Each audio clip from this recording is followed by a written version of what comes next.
ہوشیار ہوں اور احتیاط کریں۔ اس پروگرام میں ایسے واقعات کا تبصرہ کیا گیا ہے جو بچوں کے لیے بالکل ہی نامناسب ہے۔ جوان خوبصورت لڑکی دو جہانوں کے درمیان اٹکی ہوئی تھی۔ ایک اس کی افغانی روایتی اور مذہبی دنیا تھی، دوسری طرف آسٹریلیا میں آزادی اور خود مختاری۔ دونوں زندگیوں کو سنبھالنا یہ ایک ایسی جدوجہد ہے جس کا سامنا ویسٹرن ممالک میں رہنے والے بہت سے نوجوانوں کو کرنا پڑتا ہے، لیکن کوئی بھی یہ تصور نہیں کرتا کہ اس کا نتیجہ قتل ہوگا۔ آئیے دیکھیے رقیہ حیدری کی کہانی۔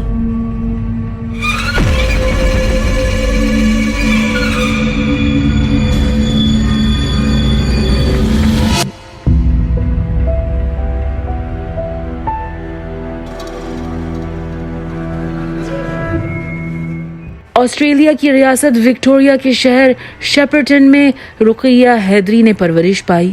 رقیہ 5 بچوں میں سب سے چھوٹی تھی۔ اس کی پیدائش سن 1999 میں افغانستان میں ہوئی تھی۔ جب وہ صرف 1 ماہ کی تھی، اس کا باپ ایک پھل اور سبزی فروش طالبان کے ہاتھوں مارا گیا۔ اس کی ماں سکینہ محمد جان نے مختصر سامان اور 4 چھوٹے بچوں کے ساتھ ملک چھوڑا۔ بہت سی مشکلات اور آزمائشیں برداشت کرتے ہوئے ان کی فیملی پاکستان پہنچی۔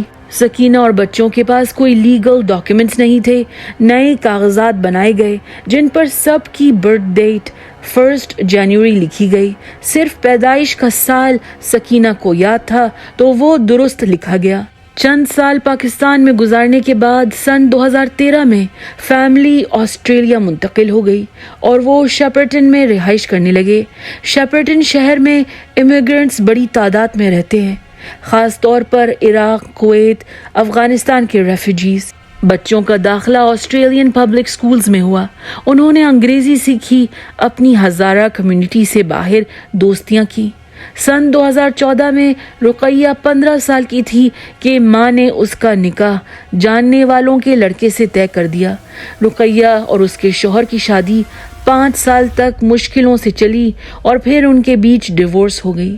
کیونکہ شادی قانونی طور پر رجسٹر نہیں ہوئی تھی، ڈیورس کی کارروائی کے بجائے شوہر کے چند بول کہنے سے طلاق ہو گئی اور رقیہ اپنی ماں کے گھر لوٹ گئی۔ ڈیورس کے بعد رقیہ کو طرح طرح کی باتیں سننی پڑی۔ تم نے ہماری عزت مٹی میں ملا دی، طلاق کا دھبا لگنے کے بعد تم سے کون شادی کرے گا؟ رقیہ جو عموماً جالی اور ہنسمکھ تھی، وہ چپ چپ رہنے لگی تھی۔ اس کی دوستوں نے، خاص طور پر بچپن کی دوست ایبی گون نے اس کا ساتھ دیا اور مضبوطی سے اس کے ساتھ کھڑی رہی، اس کی ہمت افزائی کی۔ ایبی کے کہنے پر رقیہ نے میگوائر کالج میں داخلہ لیا۔ وہ نرس بننے کے خواب دیکھ رہی تھی۔ 21 سالہ رقیہ نے اپنی سہیلیوں سے کہا، میں تو شادی کے نام سے چڑھنے لگی ہوں۔ اگلی بار جب شادی کروں گی صرف پیار کی خاطر کروں گی، لو میرج، وہ بھی 27-28 سال کی عمر میں۔ لیکن گھر پر کہانی کچھ اور تھی۔ دن بدن ماں کا دباؤ تھا، جلد سے جلد رقیہ کو ٹھکانے لگانا تھا۔ باقی سارے بچوں کی شادی ہو چکی تھی، سب اپنے اپنے گھروں میں خوش تھے۔ رقیہ کی وجہ سے بدنامی ہو رہی تھی۔ اگر اس کی شادی ہو جائے تو لوگوں کے منہ بند ہو جائیں گے۔ سکینہ نے ہزارہ کمیونٹی کی شکریہ مقدس نامی میچ میکر سے بات کی، جس نے بتایا کہ اس کے پاس ایک افغانی لڑکی کا رشتہ تھا۔ 1 جون 2019 25 سالہ محمد علی حلیمی نے پرتھ شہر سے فلائٹ لی اور وہ شیپرٹن آیا۔ علی اوبر ڈرائیور تھا اور پارٹ ٹائم میٹ فیکٹری میں کام کرتا تھا۔ کچھ گھنٹوں کی ملاقات کے بعد لڑکا تو راضی تھا، لیکن سکینہ نے سوچنے کی مہلت مانگی۔ 2 ہفتے بعد بات پکی ہو گئی۔ سکینہ کا فیصلہ سن کر رقیہ رونے لگی۔ اس نے ماں سے کہا کہ وہ شادی نہیں کرنا چاہتی تھی۔ سکینہ نے اس سے کہا، تمہاری مرضی نہیں چلنے والی، تم میری ماں ہو یا میں تمہاری ماں ہوں، شادی تو تمہیں کرنی پڑے گی۔ اگلے دنوں میں رقیہ نے ہر سننے والے کو بتایا کہ وہ شادی کے لیے تیار نہیں تھی، خاص طور پر ایسے آدمی کے ساتھ جسے وہ جانتی تک نہیں تھی۔ اس نے کالج کی سوشل ورکر کیری ینگ سے بھی شکوہ کیا۔ سوشل ورکر نے پولیس سے رابطہ کیا اور بتا دیا کہ لڑکی کے ساتھ زبردستی کی جا رہی تھی۔ 19 اگست 2019 فیڈرل پولیس نے رقیہ کے گھر جا کر اس سے بات کی، کیونکہ رقیہ اپنی ماں کے خلاف پولیس میں رپورٹ نہیں لکھوانا چاہتی تھی۔ وہ اپنی ماں کو مشکل میں ڈالنا نہیں چاہتی تھی۔ اس نے پولیس افسران سے کہا، آپ کو غلط فہمی ہوئی ہے، میرے ساتھ کوئی زبردستی نہیں کر رہا ہے۔ اگلے دن ہی 20 اگست 2019 رقیہ کے بھائی تقی نے گھر پر مسجد کے امام کو بلوا لیا۔ علی اور رقیہ کا نکاح سادگی سے طے پایا۔ علی نے حق مہر کے طور پر اپنی دلہن کو $14,000 دیے جو سکینہ نے رکھ لیے۔ اس کے 2 ماہ بعد نومبر 2019 میں وکٹوریہ کے ایک ہال میں شادی کی ریسیپشن رکھی گئی۔ تقریباً 500 کے قریب مہمانوں کو دعوت دی گئی۔ تصویروں اور ویڈیو فوٹیج میں دلہا دلہن دونوں نہایت سنجیدہ دکھائی دے رہے تھے۔ شادی کی تقریبات کے فوراً بعد رقیہ اپنے شوہر کے گھر منتقل ہو گئی۔ شیپرٹن سے تقریباً 3300 کلومیٹر دور پرتھ نامی شہر میں، اپنے رشتہ داروں سے دور، اپنی دوستوں سے دور۔ جاتے جاتے اس نے ان کے لیے الوداع کا میسج سنیپ چیٹ پر ریکارڈ کیا۔ میاں بیوی ناردرن پرتھ کے بالکٹا علاقے میں رہنے لگے اور شروع سے پڑوسیوں کو ان کے جھگڑوں کی، چیخنے چلانے کی، برتنوں کی توڑ پھوڑ کی، زور زور سے دروازے بند کرنے کی آوازیں آنے لگی۔ رقیہ نے اپنے رشتہ داروں کو اسے فون کرنے سے منع کر دیا۔ اس نے کہا، علی غصہ کرتا ہے جب آپ لوگ فون کرتے ہیں۔ 17 جنوری 2020 علی نے ایک ویڈیو بنائی جس میں وہ رقیہ کی برائیاں کر رہا تھا۔ دیر تک سوتی پڑی رہتی ہے، نہ کھانا پکاتی ہے، نہ صفائی کرتی ہے۔ علی نے کچن کی حالت دکھائی، گندے برتن، خالی ہانڈیاں، واش روم میں گاربیج کین سے کچرا ابلتا ہوا، کمرے میں کپڑے بکھرے ہوئے، باہر بیک یارڈ میں کوڑا زمین پر پڑا ہوا۔ ویڈیو بنا کر علی نے رقیہ کے رشتہ داروں کو بھیج دی۔ اس وقت تقی جاگ رہا تھا۔ اس نے ویڈیو دیکھی اور وہ بے حد پریشان ہوا۔ اس نے بہن کو فون کیا لیکن رقیہ نے فون نہیں اٹھایا۔ تقی نے پھر علی کا نمبر ڈائل کیا۔ علی نے فون اٹھاتے ہی گالی گلوچ کرنا شروع کر دیا۔ اس سے کہا، اپنے کام سے کام رکھو، ہمارے معاملے میں دخل مت دو۔ یہ کہہ کر اس نے فون ڈسکنیکٹ کر دیا۔ 18 جنوری 2020 صبح ہوتے ہی تقی کا فون بجا۔ کالر آئی ڈی پر علی کا نام لکھا ہوا تھا۔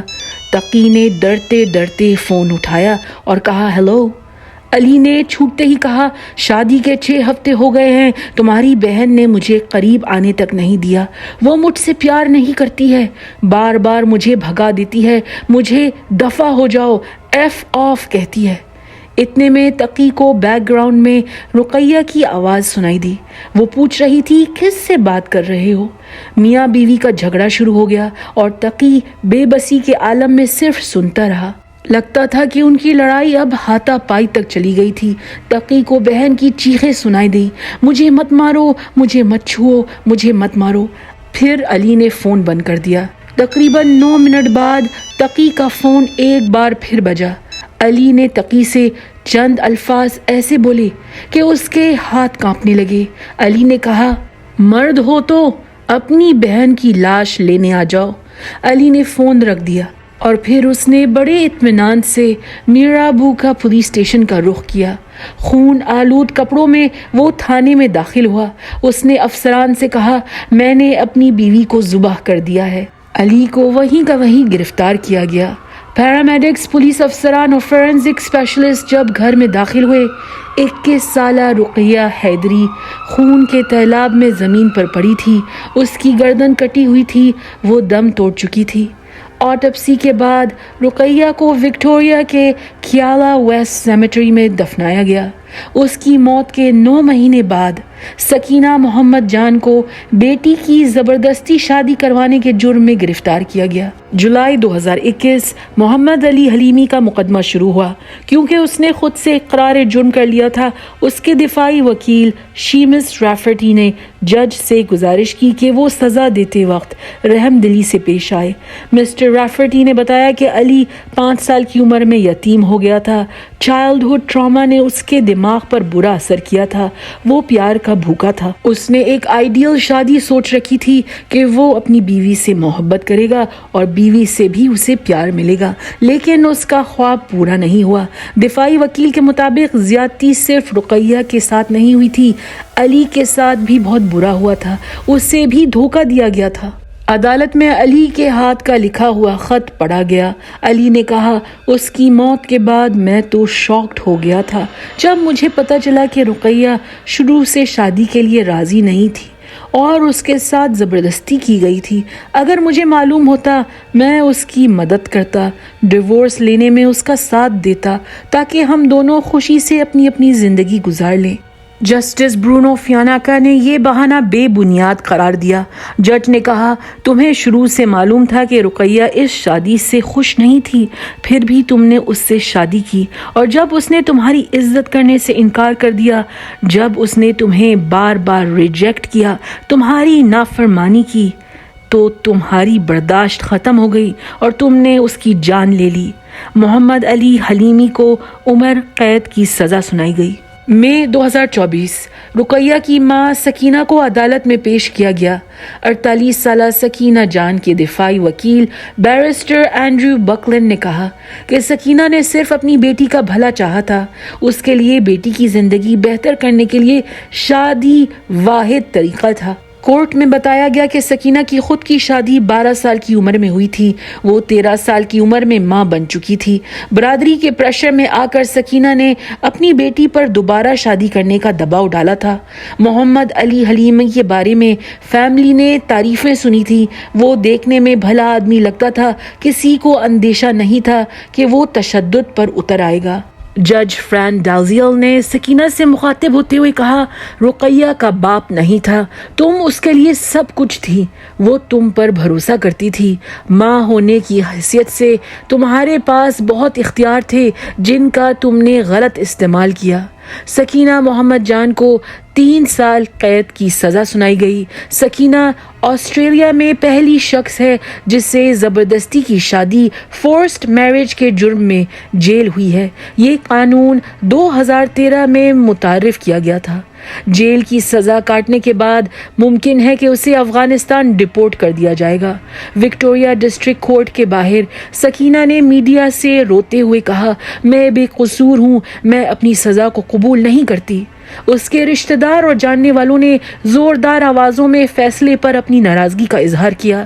کورٹ روم میں ایک خاتون بے ہوش ہو گئی اور ایمبولینس بلائی گئی۔ کورٹ ہاؤس کے سامنے بہت سے لوگوں نے ماتم کا ماحول قائم کیا۔ ایک لڑکی نے چیخا، میری بہن تو چل بسی، اب ماں بھی ہم سے چھینی جائے گی۔ ویورز، ہمیں لگتا ہے کہ بعض اوقات ایک شخص کو سزا دینا ضروری ہوتا ہے دوسروں کو ایسا کرنے سے روکنے کے لیے، تاکہ یہ سزا دوسروں کے لیے نتائج کانسیکوینسز سیکھنے کا ذریعہ بنے، ان کے لیے سبق آموز ہو۔ آپ کی کیا رائے ہے؟ کامنٹ سیکشن میں بتائیے گا ضرور۔ دوستوں، یہ تھی رقیہ حیدری کی کہانی۔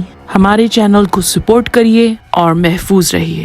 اگر آپ کو یہ ویڈیو پسند آئی ہے تو لائک، شیئر اور سبسکرائب کرنا بھولیے گا مت، ورنہ